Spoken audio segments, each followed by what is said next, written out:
Well, welcome to the final round of the Galactic Wisdom Alliance. Is that the name of Galactic Alliance of Wisdom? Well, there it is, the Galactic Alliance. Welcome. Wisdom. It was the final panel. I'm Alan Steinfeld here with Neil Gar and Sheila Seppi, and we've been hosting this 2 days of very intense, very high level, I feel, discussion about awakening to who we are as multidimensional, higher dimensional beings. This kind of transformation we're in is about finding out who we really are. And, you know, we were just talking about maybe these guidelines to, I don't really quite know how to say it, like to go for it, to open up, but also have done some discernment in this higher consciousness interaction. Sheila, how would you say that? How would you phrase that kind of discussion point? Well, one of the things that I can just tell you from this entire weekend is that all of the speakers that we have had have brought through such unique perspectives. And for me, that goes back and it's a reflection of the fact that we are all individual divine reflections of that one source. And as we have a question that comes through, there's very often similarities, but then we all take off and have our own view. So I'm not sure if that answered your question because I was adjusting sound. I don't think there's an answer to the question. I think it's something like Victoria talked about a little bit, and I'll go to Victoria next, but it's something we're all learning how to trust our own mind. I think psychology has done us a great service, but it's also done us a disservice. And so each remote viewing, I say, trust those impressions, even if you're down, trust what's coming to you. So, but Victoria, you talked about the process of breaking away from your mind control upbringing to realize who you really were. How did you do that? Well, it was actually what I realized is I've always been very intuitive. I started remembering that when I was a child, I would ask my parents questions that none of the adults around me knew how to answer. And I have just always questioned everything. So even now, when information comes in, I question it. So when I first realized more about who I was, it was little signs along the way. So for example, I knew that the name I was using, Margaret Fuder, wasn't the correct name for my author book. And I had written this book, but I hadn't published it yet because I didn't feel it. I kept getting this before I knew anything about Victoria, I kept getting this insight that it's not the right name. How can my name not be the right name? So I was sitting on the beach one day and there was a dad there with his kids and I was there with my kids. And then the dad said, Victoria, it's time to come out of the water. And it was like these lightning bolts. That's my name. And I came home and I started Googling Victoria. Who is this Victoria person that's right? It was the Queen Victoria. I'll trying to figure out who it is. And then I put two and two together that there was this entity kind of like Abraham. Okay, so I told my husband, I said, I'm channeling this woman named Victoria. And he said, you mean like that Esther Hicks freak? Yeah, you can't tell people you do that. So I said, is it okay if I use her name? So that's actually why I started using the name Victoria in all my writing. And it took me a while to realize that I and Victoria were the same. And I actually had a friend with that. She said, she was one of my spiritual teachers. And she said, you know, so-and-so I was talking to the other day and he channels his higher self like you do, but he doesn't use his higher self name. And I was like, oh, that's my higher self I'm channeling. I said, no, she tells me when I sit down on the couch with her that she is me and I am her. Right. I mean, I was so new at all this. And so it would just come in like that. But one of my questions when these when these messages started coming in, and I sat with that because I would write in a notebook. I still write in a notebook every day when I do my, because for me that solidifies it. I took my notebook and I said, how can I tell the difference between inspiration and imagination? And the answer was, they are the same. Yes, yes, yes. So I had to learn how to trust that imagination and inspiration are the same. We're basically tapping into this higher realm where everything comes from. Now, one of the things that I learned to do years ago is to create spiritual protection around myself. So before I write anything down, before I ask for information to come through, I set very clear parameters of who isn't allowed into my head. That's And good. if it's not the highest loving divine truth, the whole truth and nothing but the truth, so help me God, you are not allowed into my head. And I ask my ego to set aside any expectations and interpretations. So what comes in is the purest, highest loving divine truth. If Right. I'm walking around through my day and messages start coming in, I will actually stop. I'll ask who it is. I'll do my energy clearing. And if that message is still coming in, that it's good, but sometimes that message is gone. It's like it just disappeared from my awareness. So I know it was not a loving entity that was trying to get into my head, or it wasn't the highest loving truth. So I think there is, at this point, until we live in a purely love-based reality, we do need to create some protection around ourselves, especially if we're telepathic, to make sure that the posers, it's a good word for it, infiltrators, don't get through. And unfortunately, it's really easy. If people don't do their protection work, it's really easy for infiltrated messages to get in. Thank you. Thank you. You know, someone just sent me a Instagram post that was a fake post of some reader. And it's like, oh, it sounds like the real thing, but it didn't have like the blue check. And it's like, we need this blue check. So Neil, you want to say something here. Go ahead. Yeah. Well, so I like the topic of discernment. We've had a few conversations about it and did whole panels on it. Because, as on Portal Ascension, we work with so many people. So, and not everybody I can vet out thoroughly or read all the books. Actually, almost everybody I can't read deep dive into that content. So there's one level of the discernment of what, everybody's talking about here, which is receiving information and your discernment on what you're receiving, right? And then there's the discernment of the person that's receiving the information that you're giving out to them, and then they have to use their discernment to see and sort through if this information is valid. So when it comes to really understanding where this information is coming from, I like to look at what kind of traumas it might be stemming from as well, and also what kind of inner work the individual has done to get to a point of objective neutrality to be able to convey information as a pure channel. Because a lot of times, I'll give a good example here, not to go political at all, but let's just say, that there are those that are being abused and molested and child abuse going on around the world, especially with elite.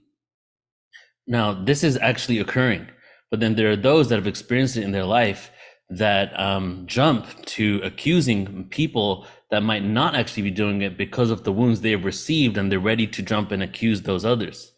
Right. So when you get to a point where you're doing the inner work, that's why it's important for all the people that are really bringing this information out to continue being at that state, meditating and getting to that place so we can receive that information. And then when we relate to someone, it's not based on any objective. It's not like we need to convince you. So these are the kind of things that I look at when I speak to people and have them on Portal to Ascension, because, as I can't really go any deeper than that. I just have to really take it from the first original conversation. So that's just a little bit that I wanted to add there. It's also this feeling of truth. Someone speaks or channeling and it hits me, and that rings true. And, Phil's been around this area for a long time. Phil, I know you wanted to say something about this, so jump in. Wait, unmute so we can hear your words of wisdom. In our teachings, and I'm referring here to the WWF, the World Wrestling Federation. We teach about 12 attitudes. I'm sorry, I'm in a lot of pain this morning. This is the truth. I literally slipped on a banana last night in the kitchen. I literally slipped on a banana. But comes, but you know, when I drop down into teaching mode, I'm serious as you know what. Yes. Luckily, I can go switch it on and off. We talk about the 12 attitudes of mastery. We talk about love as recognition of the truth of the all oneness. We talk about grace, allowing the all oneness to be what it is, regardless of whether it suits you in any present moment. Living perpetual forgiveness. We talk about gratitude, appreciating the all oneness, knowing your aliveness, reverence and respect, responsibility, trust, which is knowing the power of the all oneness. Eventually you've got to take a stand. Even the Yeah. fence is being pulled out from under us. Mm. And your concept of the truth may be the most transient of all things, Right. but it's getting to a point where I think we're in this critical juncture in our tenure as embodied souls where we have to make a stand. And I love this. Hope, Victoria, I hadn't met you or known you before this conference. Vivian, I had the pleasure of meeting several years ago. And as you said, and Alan, of course, and Jody, we grew up together. Right? But you said the other day, and Neil, God bless you. This is where we're at now. And like you said, trust. And again, if you feel you've been in violation or you've been violated, you've got to forgive. And you've got to be grateful for just the opportunity to be self-aware enough and acknowledge the fact that the forgiveness is appropriate. Self-awareness is a big piece. And I think trust, and I always say, this is what I do. This is not the truth. This is just my truth. Rumi says, run away from anyone who says they have the truth and run towards people who are looking for the truth. So I think we've all been around a long time and we've seen people say, this is how it is, the end of the world, or whatever it is. And it's like, that is always suspicious for me because it's just truth. It's not the truth. So that's my little edge. What do you say, Vivian? How do you work with that? I love it. Thank you so much, Alan. Always refreshing to be in your presence. So truth, thank you. Truth is as subjective as realities. If you look at, from your perspective, your great wisdom, what you have been experiencing, whether it's filters, whether it's past lives, whether it's your soul purpose, whether it's your experience. So truth will be reflecting as you're allowing to flow through you, to reflect the truth of your soul, the truth of your heart. And there are a multitude of jewels in sharing that truth from that place of interconnections to yourself. Again, it really depends on what part of you speak on what. And so when you start to really shift the conversation and listening, we feel that even words, verbal communication will be shifting into more on a quantum level, more like quantum language, whether it's energetic, whether it's heart energy. So we're going to redefine how we can relate to each other, like your truth as an interconnection point with my truth. And we can see that we're coming into a higher divine truth. And this is where things going to start to get more and more interesting. So trusting yourself, be in your heart, stay in your light. And you will say that truth will become something much more palpable and accessible to you, as opposed to being filtered by all the mental complexity that we've been thought of. We need to disengage from those mental entanglements and reveal what truth means to you and to all of us as a community of light. Yeah, no, thank you. Me, and that there's also reminds me that there's levels of consciousness. So what's true for someone who's living in the material world, it's impossible for them to consider channeling or higher dimensions. It's just not that truth. Doesn't matter if it's real for you. And then there's things that are not real for me that some people say. It's just like, I accept the fact that people have had UFO abductions. I think I've had one. But when they say they've been to Mars and jumping to Mars, that's where I draw the line. I'm not saying that's not true.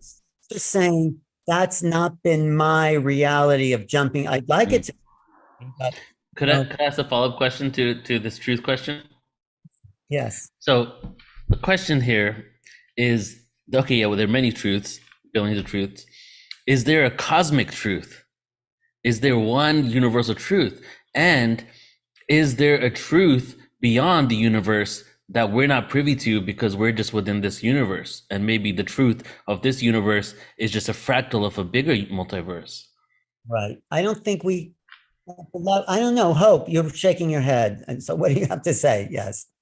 Well, I really tune into that, Neil. I think I've kind of developed a way, because when it's just like we were, I think Jody or somebody was talking about religion, or maybe it was Victoria, how, it gets concretized. We get an idea and then we put it in a box like we know it. So that now it's solid. And I don't like to do that. I think, the actual truths that we can actually know are just very, very few, maybe on one hand, but there are lots and lots of ideas. So what I say is, pretend you're holding on to a bunch of helium balloons, and each balloon has an idea in it, and worthy ideas. And some balloons are bigger than others, depending on how much research somebody's done or how much, whatever experience somebody's had. But I keep them not in me. I keep them over here. And only when it is irrefutable, or I get a download or whatever, that one of those balloons is something I could call a universal truth, that's when I pull it in, but not until then. So they just float with me until that moment. So that's how I do it. I think this is really important because, and I'll get to you in a second, Jody, because we've been talking about some really out there things that aren't real for some people, but they're real for us. But it's not accepted within the social consciousness. So we have to really make this bridge by knowing who we are and what's true for us. So that's what I was thinking. Yeah, Jody. Yes. There's a responsibility in doing this work, because to ourselves and also to whoever we're, the world in a sense, the bigger sense. And it's how, the ability to respond to the choices that you're making.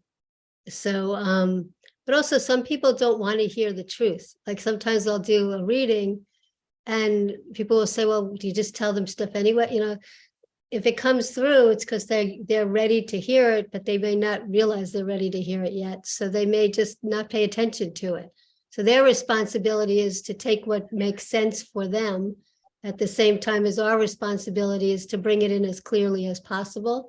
And that's why, for me, that's why I do the work on myself, to clear out any of my own stuff, so that when I'm doing this, I'm actually a conscious channel. I'm present.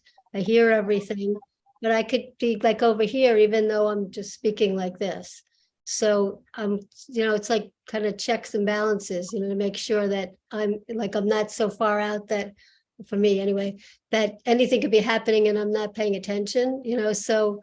But I know people who do channeling where they completely leave their body, the medium, they go completely out. They don't remember anything. I was told years ago, I was asking, is it less true if I'm here while it's happening? And they said, this way I'm learning at the same time and I'm embodying it at the same time, so that I can speak to people afterward if I need to. So, but some people don't want to hear the truth.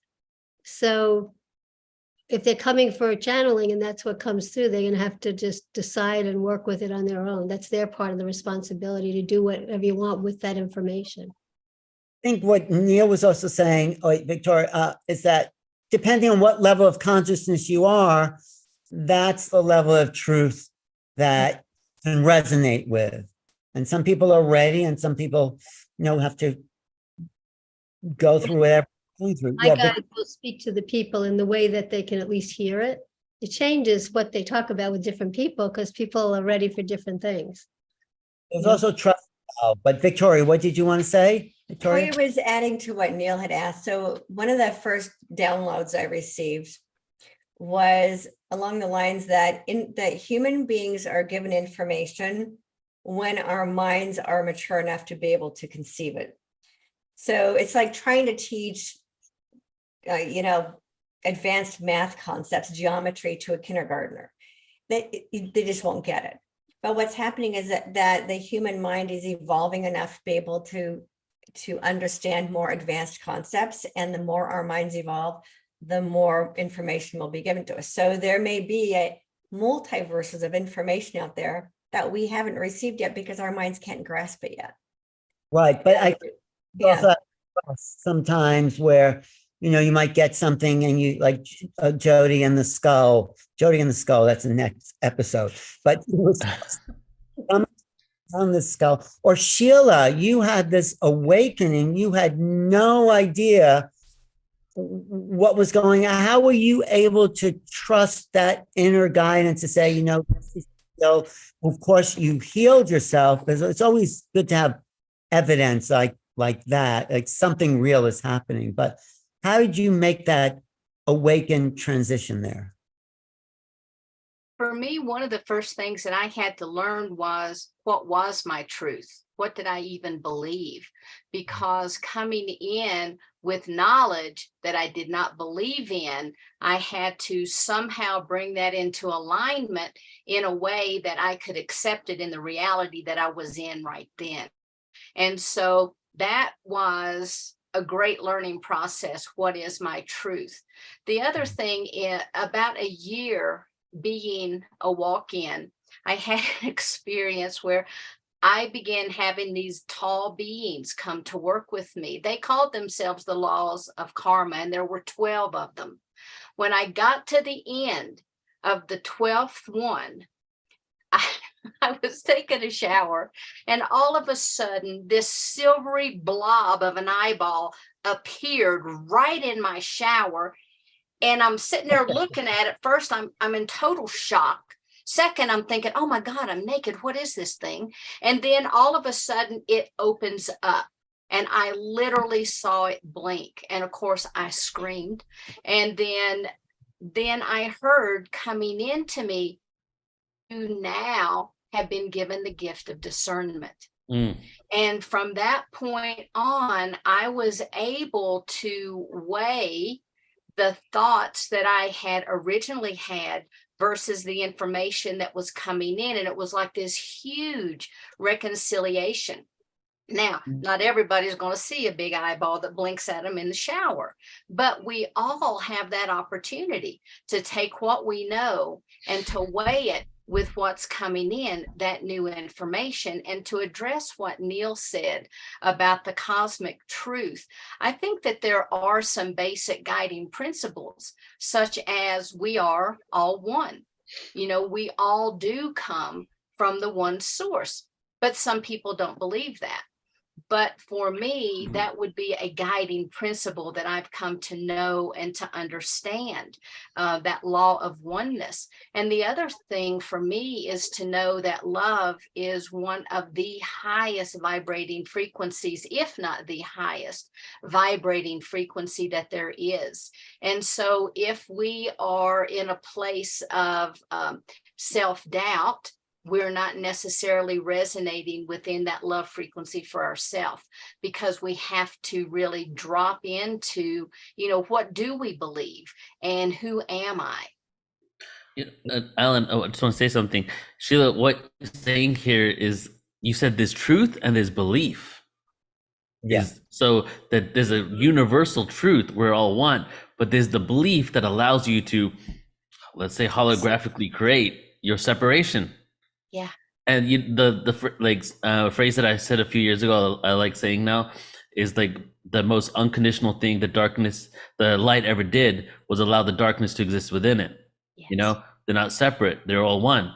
And so let's say that the darkness just could represent duality, separation, but it still exists within that one speck of light, experiencing itself, right? Well, there's Neil, there's the belief that all is one. You can make it a dogma in religion, or you can have the experience when you're in a group of people and you're feeling it. You can't argue with feeling, or experience. So we have to then allow the experience, I think, to lead us into knowing what our truth is. I doubted all this stuff up until when I saw my first channel. I said, okay, I'll check out this woman who claims to channeled through this 35,000-year-old warrior from Atlantis, Ramtha, if anyone knows that reference. And I went to this channeling and I thought, ew, this woman is crazy. She's a great actor. Maybe like a small percent, maybe something like that. Because I was coming from a very psychological, I just had graduated college, psychology, and everything was psychological. So I went to this channeling and, Ramtha's up on stage marching around.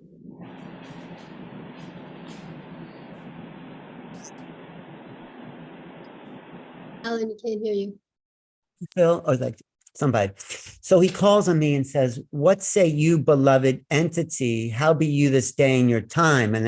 So it's like a voice from beyond. But what happened to me in that moment, I had this out of body experience where I merged with this Ramtha, and we kind of this embrace, and my consciousness was altered. And then I realized, well, maybe there is something to this. Maybe it was an experience that awakened me. And then I knew that, I was more than my body, that maybe these mystical teachings are true. And then I checked it out. I figured if this mysticism or whatever happened to me is real, then it'd be like a deep path. If it was fake, then it would be really superficial. So start to read these mystical books and these teachings and then it took me deep in. It's like, once you go through that door, it shuts behind you and like you're in it, and it is deep. It's the deepest journey we can take is into the mystical.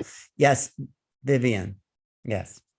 Thank you so much, Alan. That was incredible what you just shared, and the energy, the experience behind it. I felt it. I would like to say just a few words. I need to disconnect because I do have a client waiting for me. Judy calls for me. So I just want to add that how much it's been an absolutely pleasure and a privilege to be a speaker at this incredible conference, and the energy behind it. Sheila, what you put into the energy, Neil, you, Alan, and what you co-create as an opportunity for all of us to shine. And ultimately, if I just briefly looking at our Arcturian history and how we have evolved, well, we have gone through a multitude of vibrational shift in order to achieve unification and enlightenment where we are today. So all of this, it really is a multitude of vibrational shift and experiences. And every time that you are allowing yourself to move forward, you are simply allowing yourself to go into a higher dimensional experience that allows you to rediscover different truth, whether it's experiences, connections, and you're just simply evolving. So I just want to add this beautiful layer. And remember that ultimately we are many expressed as one in the one singularity mind of the prime creator. So we always says, walk in the certainty of your light, trust who you are, rediscover your inner universe so you can understand the huge universe that you are a part of. And again, I want to thank you so much for allowing me to be here today. Vivian, before you go, I just want to say thank you for trusting your own truth, for bringing through teachings, but not just teachings, the being, the harmony, and the peace that you bring to this gathering. Sheila, did you want to say something too, or anybody else about Vivian? Oh, I also appreciate you being here. I know you've got a huge schedule, and for carving out time was greatly appreciated. I love the truth that you bring through. I love the perspective. I love the energy. And I think that everyone really benefits from just the frequency and the resonance of your voice, and especially the activations. That was absolutely wonderful yesterday. So thank you so much, my sister. And I know we will talk soon. Oh, À tout à l'heure, Viviane. À tout à l'heure. Vive à la tout à France. l'heure. Vive Merci. la révolution. Phil, is that Arcturian with a French accent? Or I knew it sounded familiar to me, but Yeah. way. Showing off a little French, that's all. But we Also want to ask you, Sheila, I asked Neil, do we want to bring everyone who's still left in the room on to add something? And we've done that a few times. But Sure. Yeah, well, as we Well, close out, this right? is- In a This is few my minutes. favorite part of these conferences, when Yeah, everybody sounds comes. good. I do have another question I want to pose to the panel, though. before we, Just and then we can bring everyone on. Is that good, Alan? yeah, let's have a few minutes, then we'll bring everyone in. So here's something I've been thinking about for a long time, over like 10 years. And so when I first woke up to a lot of this awareness, I first thought I was Arcturian, right? And I kept telling everybody I was Arcturian. I was telling myself that. Then all of a sudden I had a realization that Earth is a planet, a gift, a reward for many souls that have incarnated in so many different realities. And it's like the next level, the next game, the more challenging level after achieving so much was my realization. And as I started understanding this, I started thinking that we've actually incarnated in many different realities. I've been a Pleiadian many times. I've been Arcturian many times, all over. But the theme of specific races are valid for my incarnation now. And that's why we pull on specific ones, even though we may have been Pleiadian multiple times. So I'm not saying any of that is true. I'm asking you, what do you feel the truth is in relation to this? And it's a long question, guys. And have we incarnated in all dimensions? And how does that quantify with us moving into a higher dimension if we're already in that dimension? We are all those things, Neil. Right. We have identities in the Pleiades, in Sirius, in Arcturus, Orion, Andromeda, in the Lyran systems. All that is encoded in our DNA. And as someone will say, oh, I'm Pleiadian, I have Pleiadian memories. That's because the fifth strand is starting to activate. As we get higher strand activation, all these memories are going to come in. And I like what Victoria said about we're not given more than we can handle. I know some people try to force stuff in without knowing how much they can take at any particular time. But it's important to know your capacity at any given time, because if you're given too much, or if you try to access too much at any given time, it's going to be lost on you. And if it's lost on someone, it's going to be lost to the world, because it's meant to come in and through to be of service, you know? So also we have to, the way our brains are convoluted now, we're doing a pretty good job. Eventually we'll evolve into eternal cognition and at one-ment in co-creatorship with Source.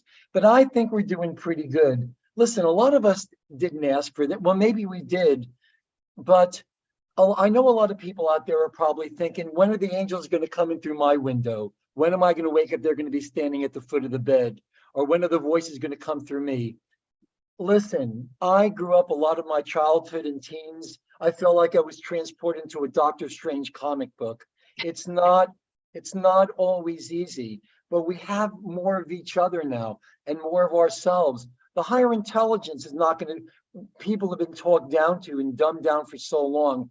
We're being asked to raise it now. We're being asked to take a higher mantle of responsibility now. And I think we're definitely up to the task. I also want to just address Neil's question, is that, Neil, we've been everything. On one level, these are just avatars. We sit in a field of forever emanating creation out of this one mind that each of us are really a fractal of. This experience of these incarnations, I feel, this is just my truth, is to experience that individuality as we start to evolve into the oneness. So we've been on all those planets, but we're also learning about integration. And, yes, time is all happening at once, but this time is about moving into dimensional realities. And that's why we're all here. Everyone in this room is here, everyone listening. It's like we are doing a new experience for the human incarnational mind. So that's why we're exploring these things, and we're bringing in I feel a greater truth. That's just my end. I agree 100%. Just to have the last part of the question, so you can answer, Sheila, as well, is well, if we've incarnated all dimensions and time isn't what we think it is, are we incarnated there now? And if we are, why are we talking about going back to somewhere we already exist in? One of the things that I've been shown is, yes, we do. We are existing, but because we are within this earth matrix and we have that veil of forgetfulness, part of this experiment, part of the experience is for us to rediscover who we truly are. And it's more of, bringing that knowledge in and anchoring it into who we are, because we are already that. But we have to increase our levels of consciousness. And as we increase those levels of consciousness, we can anchor in the fifth dimension and have maybe a stronger relationship with our multidimensional Palladian selves, or even the memories of those Palladian lives. Then we anchor in, the 60, 70, 80, we begin to move up that ladder, because still, even in human form, we're able to anchor in those higher consciousness levels. It is a matter of us, remembering who we are, dropping into that essence and doing the work. Because I see that we go, just kind of like we have all these little circles behind me, all of these could be considered like little learning pods, and we have to move through all of these learning situations, until we actually finally end up where we are. And I think humanity is at that, like we've talked many times, at the Kali Yuga, at the changing of the times. And right now, I think more and more people are opening up and anchoring in the truth of who they are. Yes. Thank you. So just to recap what you just said there. So what I'm getting is that on this linear time, we're progressing forward towards something. But what we're progressing towards are these realities we already exist within, and are regaining our memories and our connection, not memories really, it's actually a connection to our other selves that already exist there, so that this version of ourselves can also feel that wholeness that maybe our higher levels already feel, right? Beautifully said. Yeah, exactly. You've been around the block a few times, and you've had many different perspectives, and you have this great overview of your multidimensional self. So like what Neil said, we're already there, but yet we're still here. So how do we get to where we already are at as a process of our own evolution? Does that make sense, Jody? I spaced out for a second. What was the question? Sorry. We said we're already at those levels, but yet we're in this human form, evolving towards the kind of consciousness that a part of us already is at. So what's the point of it all, basically? Well, I think we're multidimensional. So we're in different timelines, dimensions. We are like the past life part within the same lifetime of our future self. So if we hold a focus that we've already created what we really want, if it's for our highest good, I always ask for the highest good of myself and everyone else. If we hold that focus, then we're already just trying to catch up to the fact that we already created something. But we have so many things that get in the way in the lower parts of our consciousness, that things we've been taught, you can't just have everything, like all these kind of things. But also I feel like it has to be for your highest good, meaning for your alignment of that divine essence and presence. And but I believe the same, I see the same thing as if we're already where we're trying to get to. I mean, as a whole understanding of humanity, if we're really staying focused on what we really want to create, that's in a positive way, that's that oneness energy, unity consciousness, we're already there. We just have to kind of grow into it. Yeah. What about you, Hope? I mean, do you have anything to answer to Neil's question? And Well, it's a great question. I can't pretend to have an answer, but what I can say is one day I was channeling, and Creator came in. Well, I call it Creator Force. This is more of a force. And I was I don't know how we got on this topic, but I was asking him something about humanity, and I say him, but just because for lack of a better pronoun, but Creator Force was saying how much he loved humanity. And I said, well, that's great. What do you love about humanity? And he said, I love how they make choices. And what he did was he showed me the 88 keys of a piano. And I said, well, don't all beings, I'm thinking different planets, different dimensions, et cetera, don't they all make choices? He said, yes, and he showed me the piano again. He said, they make choices from middle C up because they're not embodied the way you are. Humanity on Earth gets the whole 88 keys. And how they play that symphony, how they put together their melody is really what delights Creator and kind of it's a simple thing, but it makes total sense, right? Yeah, no, that's good. Beautiful. Yeah. So like Victoria, you already, my feeling is you always knew you were Victoria, but yet Margaret didn't know she was Victoria. And so, right? Is that true? So on some level, you already exist as that higher self.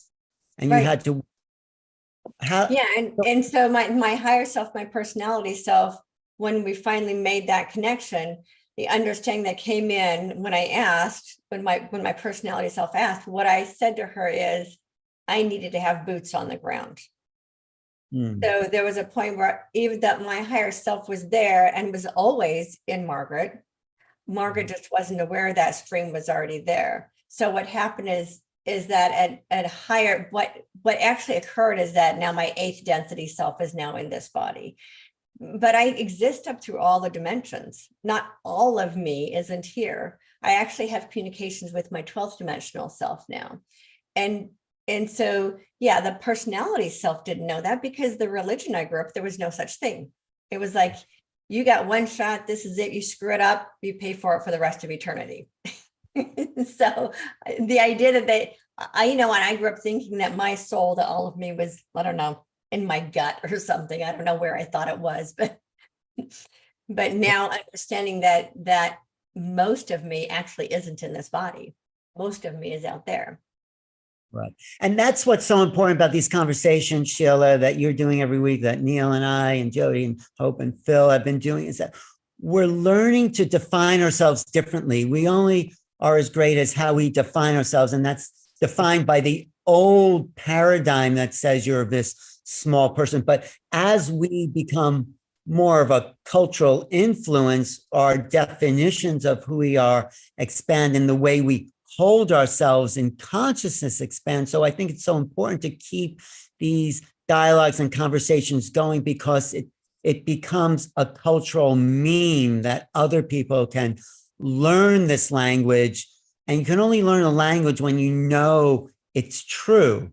And as we learn it and kind of influence, because people are wanting this, then a new consciousness is building and a new level of reality is being created. Right, Phil? Anything from you, Phil? Absolutely, he says. I'll read his lips. Yes, he's saying, wait, unmute yourself. It'll make it much easier. You're reading his lips. No, absolutely. I was just writing to everybody. I have to go now. My physical therapist is on the way, but much love to everyone. See you soon. Cosmic Conversations, February 2nd, me and Mariana Leah talking about the Pisces Sophia. February 9th, talking about the Gospel of Mary Magdalene. Much love to you all. Okay? Okay. See you soon. No more bananas in this house. Okay. Sure. And we'll include this Phil in that banana. Bye-bye now. But just before we let everyone into the room, this is what we like to do, Hope and Victoria, if you haven't been here before. Like people are still in the chat.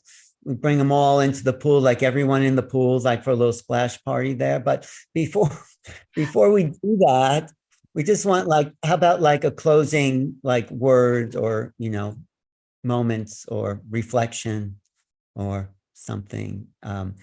Hope, or you want to think about or anything you want to say? about everything. Yes. About anything? About everything we've experienced this weekend. Oh my goodness gracious. Well, I'm really blown away by every person. And I realize I have been in such a silo. I've just been, swimming upstream by myself for so long. And it's been like a bath of deliciousness to be hearing from everybody, to be feeling your energy, and all the different perspectives really, really, I feel, upgraded me. And so I'm deeply grateful to you guys, to everybody, but Alan and Neil and Sheila, of course. And I am going to leave here, and then my next communication with my tribe is going to be run, don't walk, to by this weekend. Yes, thank you. Wow. And to other Portal to Ascension events. How about, thank you being here. I knew you were a star. I knew you had to belong to this community. That was just because she was saying things I was hearing here, and it's like, I just love matchmaking. So thank you, Alan. And Victoria, what about you? Any words you want to say about your experience, or what you want? I'm going to piggyback on Hope. So I've been doing this work for about 12 years, and feeling like an individual light out there. Just, lighting candles where I can here and there. And it has been so amazing to feel like I found my family. Mm-hmm. And last night and tonight, well, I think it really started about a year ago, Alan, when I met you, and I met Neil, and I met Joan, and the family just started coming together. And I am so incredibly grateful to be here and to be part of this, part of the family. And it's, I let my other family go, trusting that another family would show up, and here you all are. So I'm really incredibly grateful for being here. Thanks for being here too, and for allowing yourself to be vulnerable and be all of that you are. So that's the truth of feeling someone's experience, when you feel their vulnerability. So thanks. And what about you, Jody Sirota? How are you doing? I'm grateful. Thank you so much for having me. And to meet all of you, I haven't met any of you two before. So hope we all keep in touch. And also, I wish we could all be in the same place, just to hang out. So hopefully at some point we'll be able to do that. But San Diego for the Portal to Ascension live conference, right? So I'm just listening to everyone. It's just amazing what we all go through to just be on this planet. But I just want to put out to just be hopeful. I feel like it's really important. It's a hard time to go through, but if we're here, we were meant to be here. And I feel like we have the capacity within us all, and more people around, and all the other people that are on these calls. We're here because we're meant to be here. I feel like we've met with our councils of light. It's like a board of directors of our own consciousness to kind of come in and talk it over. And we're told a lot of things, and we get here and then we're like, oh my God, I forgot everything. And what am I doing here?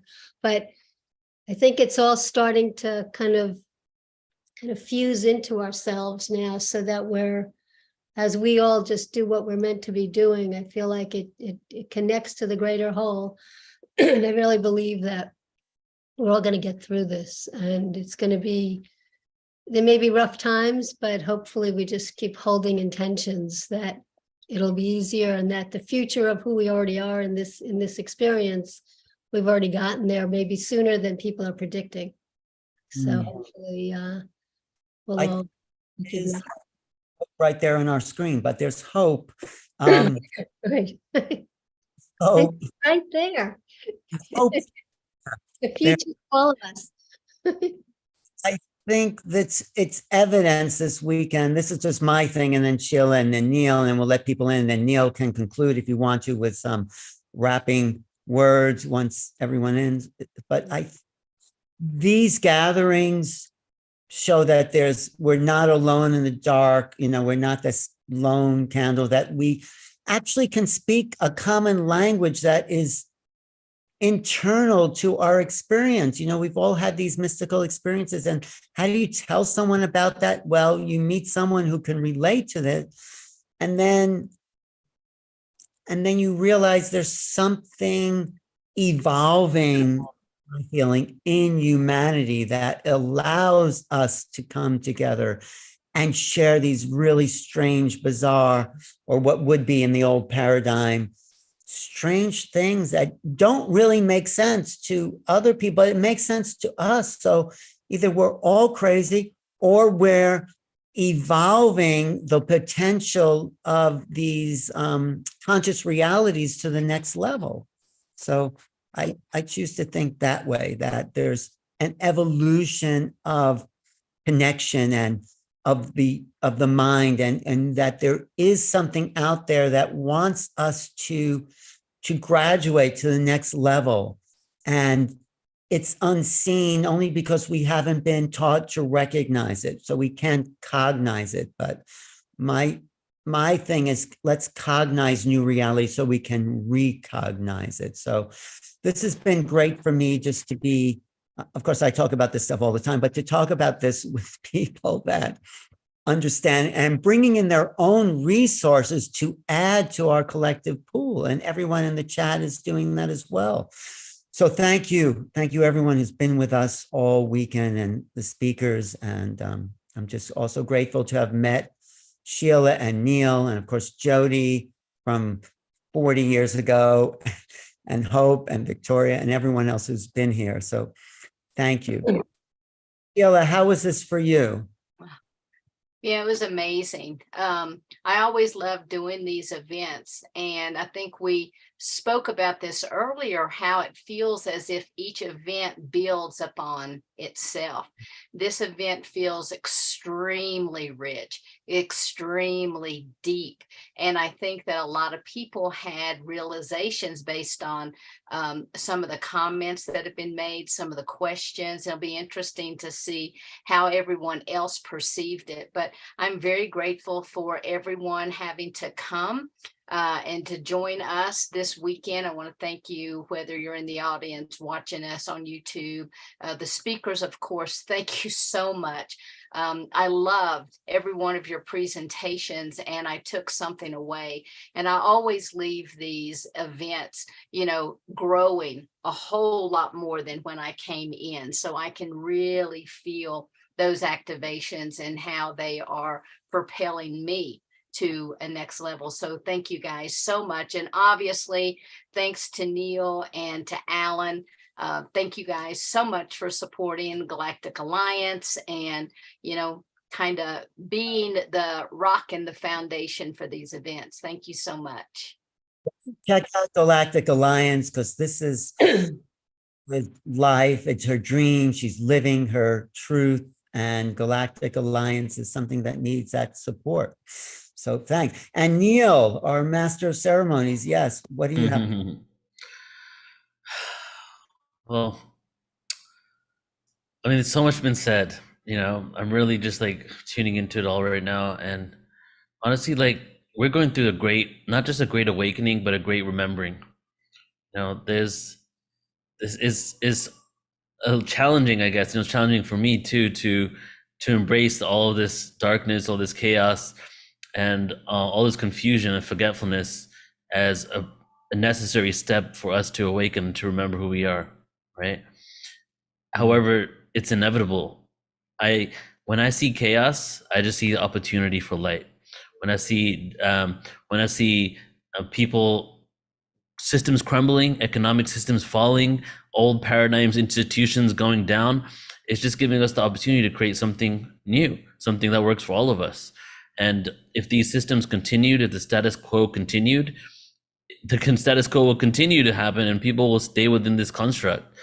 And as one system collapses and another one emerges, there's going to be a little bit of confusion, especially when we're a little bit of chaos and fear, a lot of fear maybe, especially when we've held on to these institutions that we pretty much relied on, these fake systems, monetary system, Wall Street, or it's like we're in inception within inception. We're so incepted within the matrix that we need to like wake up from one dream to realize we're in another dream, to get out of that dream, to finally wake up to the true dreams, And so what we're doing here is the beginning phases, like Alan, you said in the beginning of the conference that I think it was you said that we're just having these conversations. We're right at the beginning stages of it. And I always, whenever I hear that, I always feel like, every zodiac age, there's a new faith on the planet, right?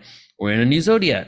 Every 2,000 years, there's a new thing, Hinduism happened during the cow cult ages, right? Like, same with Moses, Mount Sinai, Jesus, the fish, Pisces.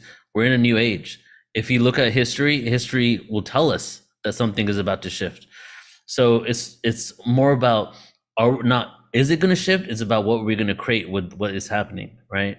So that's why we're having these conversations, and I'm just really happy to have a team to do it with, and so I am hopeful as well, extremely hopeful, that we're going to come out of this brighter, better, and stronger.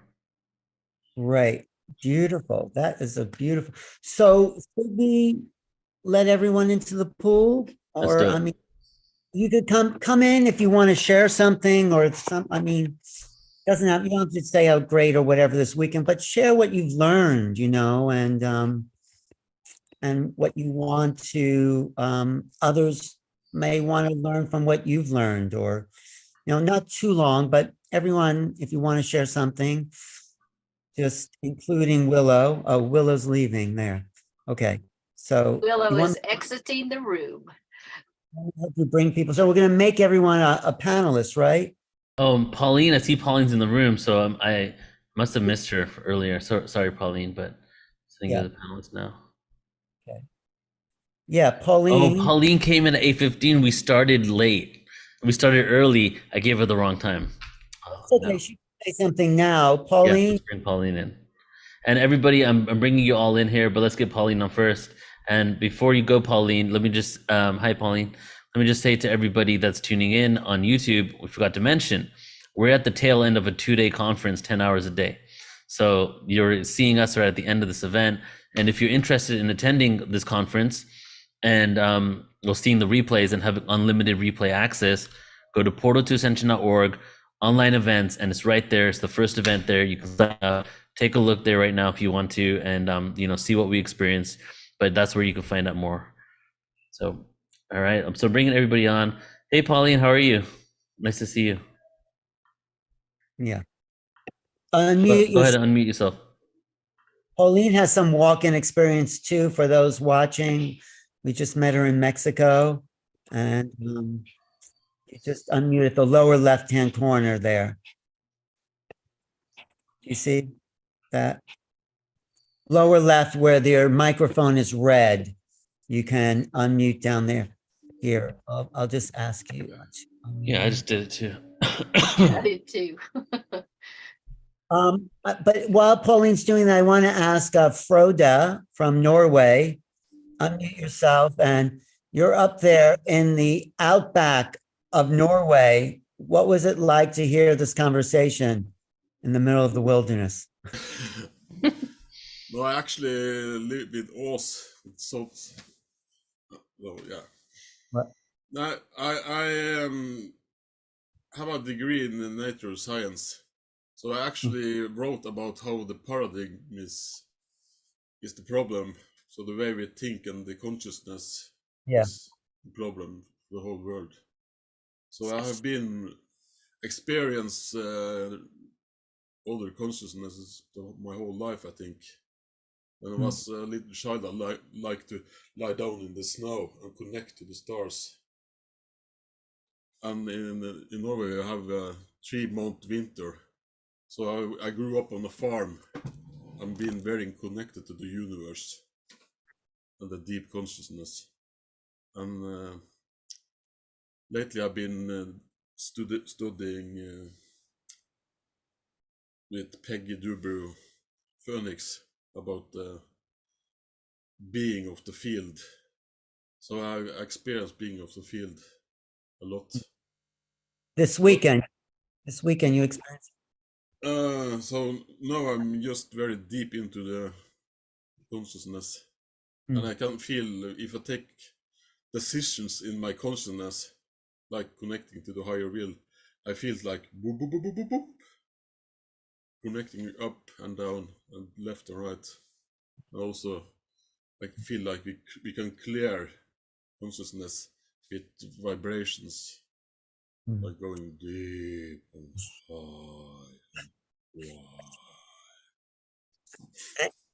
Thank you. Thanks for joining us today and this weekend. And Patricia, are you clear about that book now? Because we're worried about that. So, unmute yourself. Patricia Coden. There I am. What was happening for you?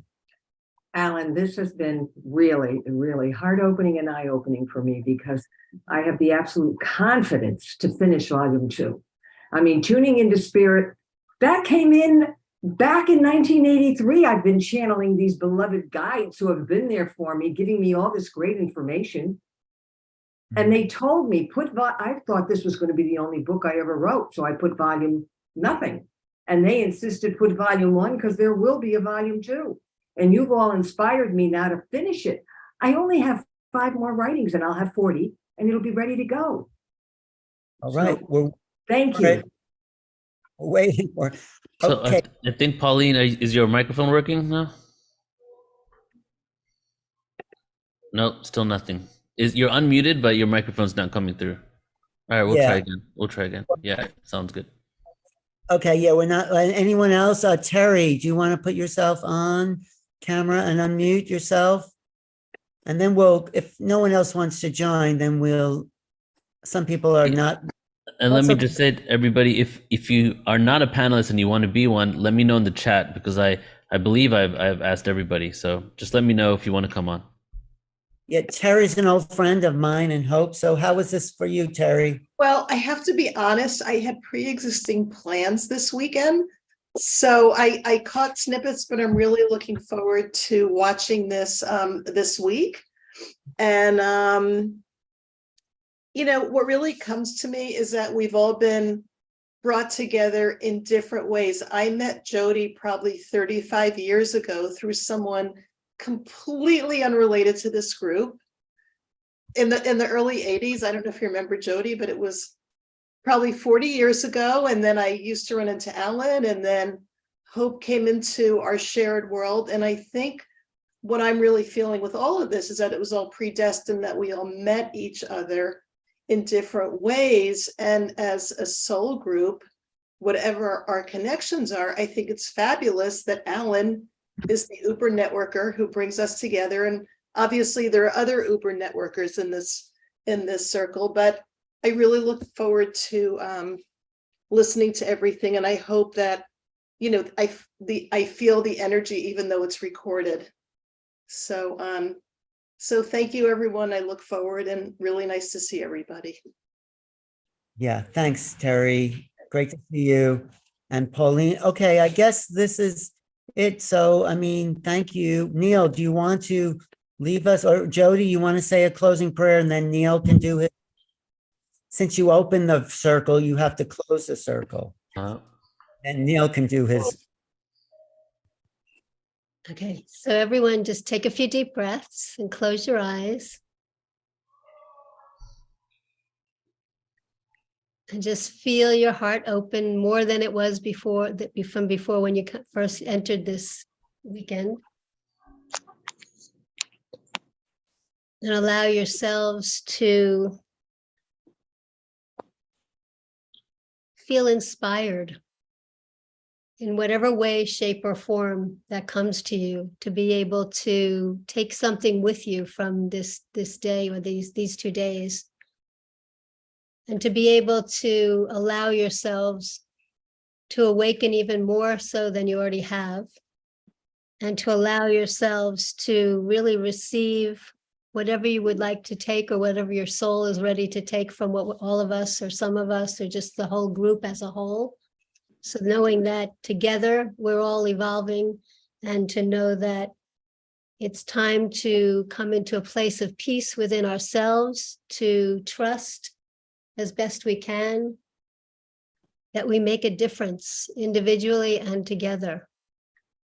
And that we were brought together for a reason, this particular group at this time.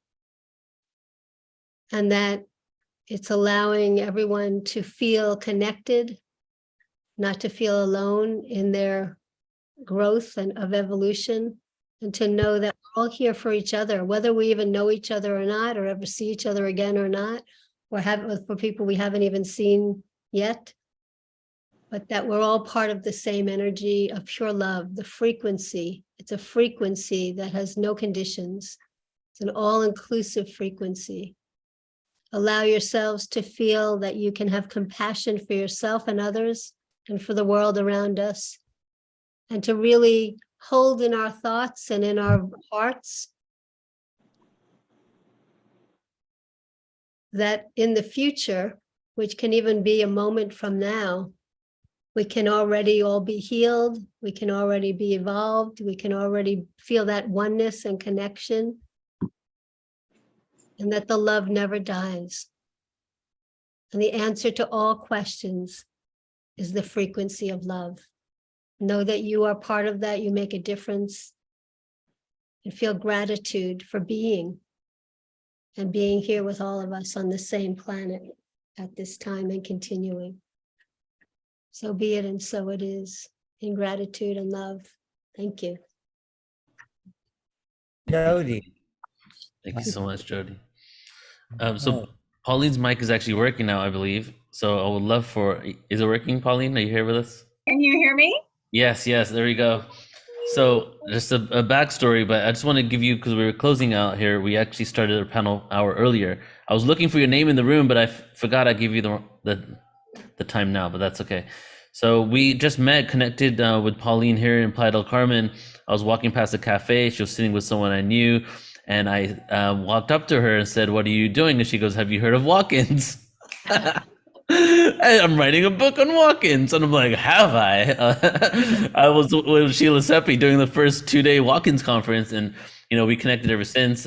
She came to a potluck at our house, and I really wanted you to come on here, Pauline, just to share your amazingness and just give us maybe like 5 minutes of who you are, what you're doing, just your story and the book that you're creating.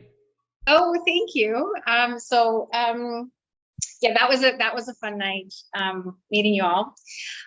So my story, so my book, and if you're a walk-in or an uncomplicated walk-in, as I call them, someone who has not had issues with multiple embodiments, multiple souls embodied.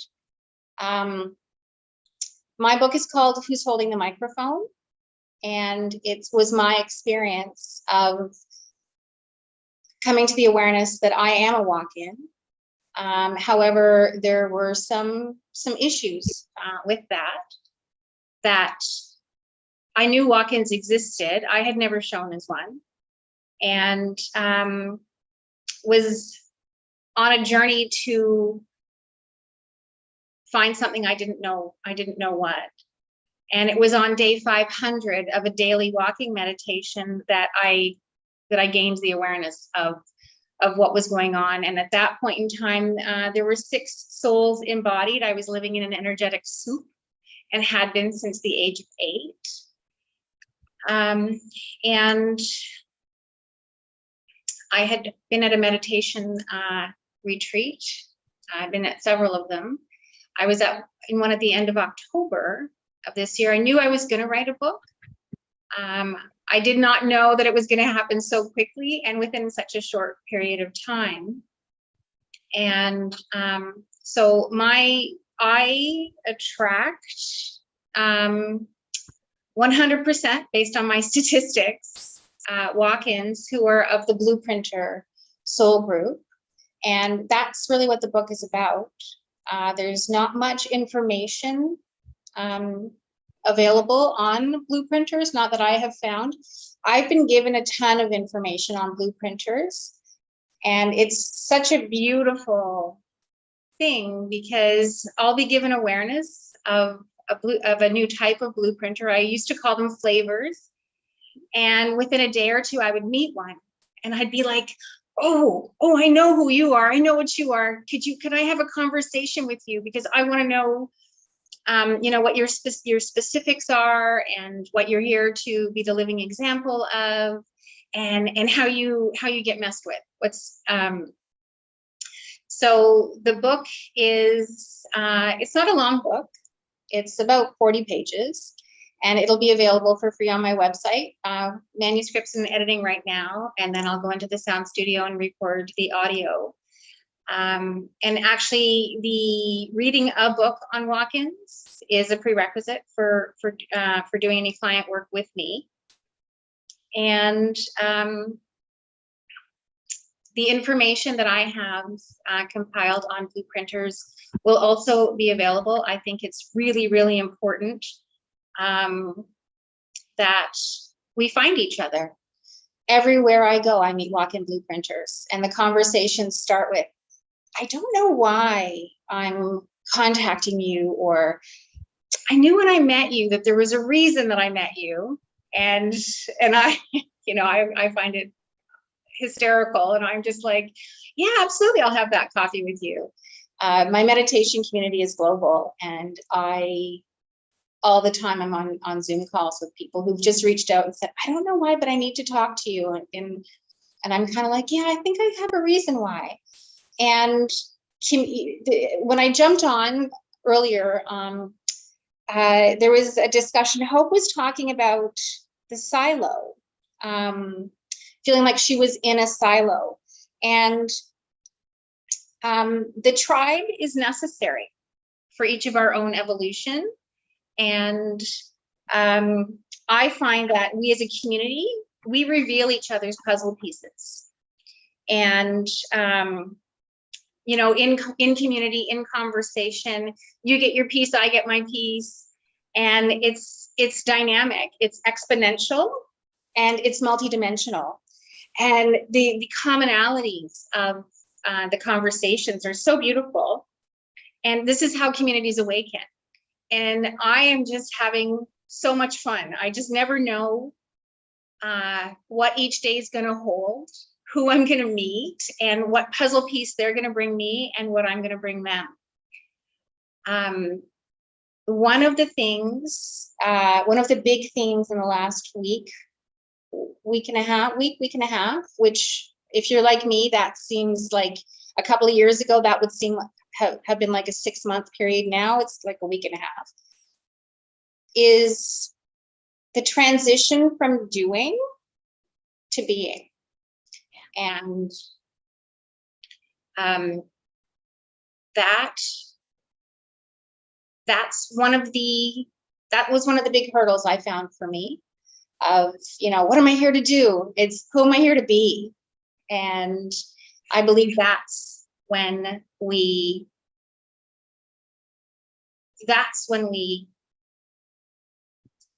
settle and our light becomes stronger and we attract our tribe. So the book's called Who's Holding the Microphone, and it should be available in the next 3 to 4 weeks. Beautiful. Well, thank you so much.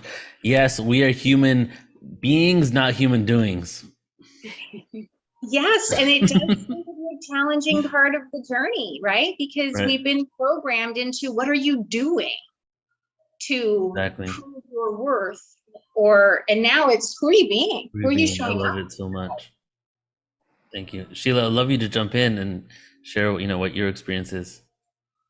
Oh, well, again, I'm just so thrilled, and I want to know more about your blueprinting.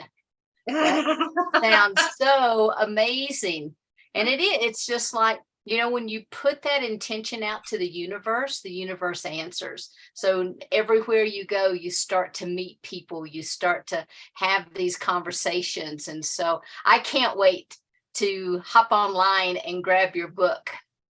Thank you. It's funny because long before I knew So I've come to realize I'm a blueprinter emissary, advocate, like ambassador here. But before we knew any of this, my friends used to joke around and be like, you're the blueprinter Pied Piper. And we didn't know why. Now it's become more clear. My whole body just broke out in goosebumps.